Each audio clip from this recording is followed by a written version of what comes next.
Trump और Putin के बीच बातचीत के बाद जेलेंस्की ने रूस को बड़ी धमकी दी है। बड़ी खबर आपको बता दें, रूस को जेलेंस्की की ये चेतावनी, जहां रूस से हमला होगा तो जवाब देंगे, ऊर्जा ठिकानों पर हमले का जवाब देंगे, हमारी सैन्य ताकत कमजोर करने की कोशिश।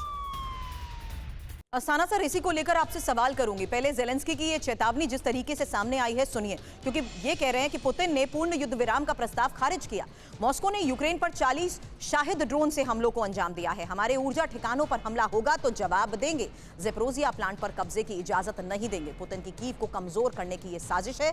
स्थायी, न्यायपूर्ण और शांति प्रस्ताव का समर्थन करेंगे। और साथ ही जिस तरीके से ये बात कही गई है उसमें शामिल करना चाहूंगी सर मैं कुर्स्क को भी, क्योंकि कुर्स्क को लेकर भी जेलेंस्की का एक बार फिर से ये बयान सामने आया है।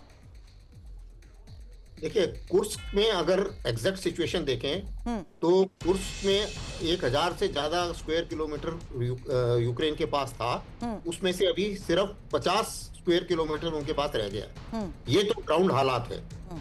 हालांकि चाहे जेलेंस्की इसको कितना भी बढ़ा चढ़ा के पेश करें, लेकिन ये जो सैटेलाइट से जो ये इंफॉर्मेशन है पूरे वर्ल्ड में सब जगह ये शेयर हो चुकी है। तो इस बारे में उनका अपनी तरफ से बढ़ा चढ़ाकर कोई बयान देना उससे का कोई औचित्य नहीं है। दूसरी बात, जहां तक न्यायपूर्ण संधि की बात है या जो एनर्जी इंफ्रास्ट्रक्चर में और उनका कहना जेलेंस्की का कि भाई मैं इसका समर्थन करता हूं, लेकिन रूस इसको नहीं मानता है।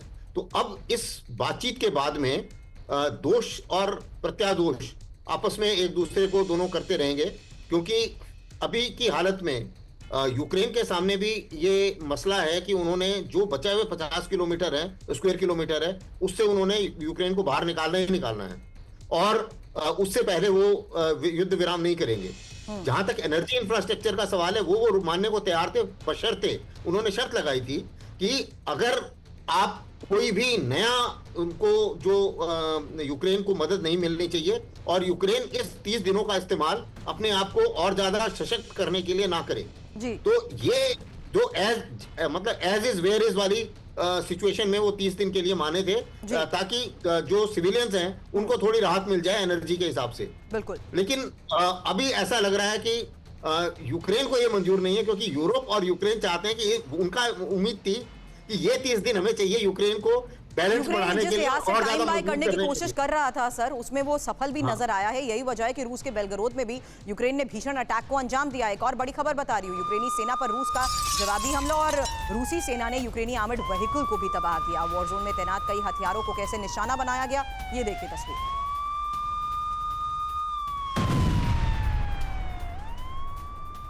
बेलगरोद में यूक्रेन के बड़े हमले की भी आगे तस्वीर आपके सामने होगी। फिलहाल वॉर जोन में कैसे हथियारों को निशाना बनाया जा रहा है उसी की तस्वीर दिखा रहे हैं। रूसी सेना पर आर्टिलरी से अटैक की अब एक और तस्वीर। यूक्रेन की बेलगरोद में घुसने की ये कोशिश, जहां रूसी ड्रोन का जवाबी प्रहार।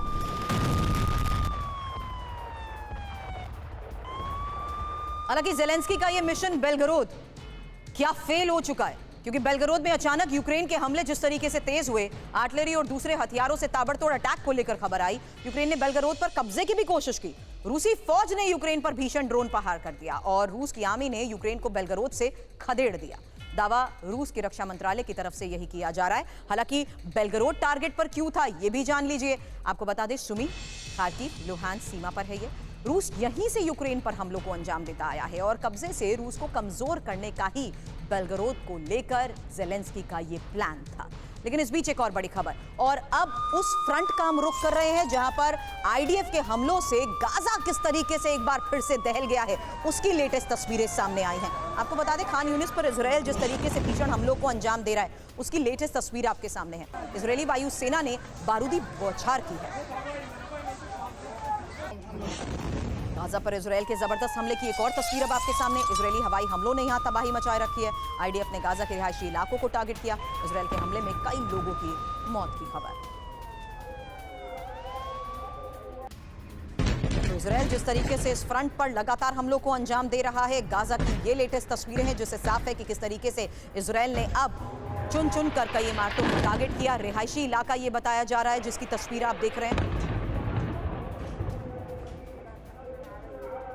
फिलहाल इंफॉर्मेशन, क्योंकि गाजा में इजरायल ने भीषण हमलों को अंजाम दिया है और इजरायली वायुसेना ने जिस तरीके से बारूदी बौछार की है उसकी लेटेस्ट तस्वीर है। गाजा के रिहायशी इलाकों को टारगेट किया गया है। इजरायल का हमास के 80 ठिकानों पर हमला, जहां हमलों में हमास के 4 सीनियर कमांडर्स की मौत को लेकर भी दावा किया जा रहा है। आपको बता दें, आईडीएफ के हमले में हमास का हथियार डिपो तबाह कर दिया गया है। हालांकि जिन लोकेशंस पर अभी हमलों को अंजाम दिया गया है उसके मुताबिक हमाद, खान यूनिस और दक्षिणी गाजा में हमलों को अंजाम दिया गया है। अब गाजा पर इजरायल की भीषण एयर स्ट्राइक को लेकर इस बीच खबर यह भी आई है कि हमास के ठिकानों को इजरायल ने टारगेट तो किया है, आईडीएफ ने यहां 80 ठिकानों को एक साथ निशाना बनाया है।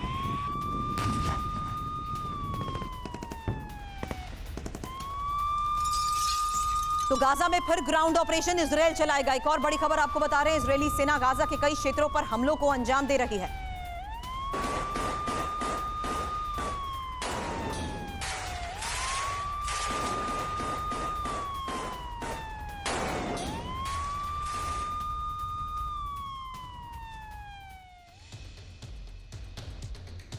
हालांकि इस बीच आपको यह भी बता दें कि किस तरीके से इस वक्त ट्रंप के आदेश के बाद ही इजरायल गाजा में हमलों को अंजाम दे रहा है।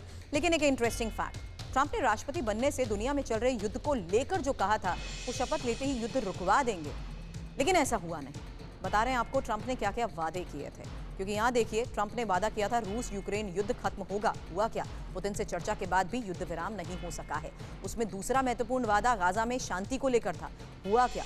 इजरायल ने सीजफायर तोड़कर हमले किए हैं। वहीं तीसरा वादा था ईरान पर हमला नहीं, लेकिन यमन पर हमले के बाद ईरान जिस तरीके से और ज्यादा भड़क गया है, कई बड़े सवाल हैं। क्या ट्रंप युद्ध को और भड़का रहे हैं?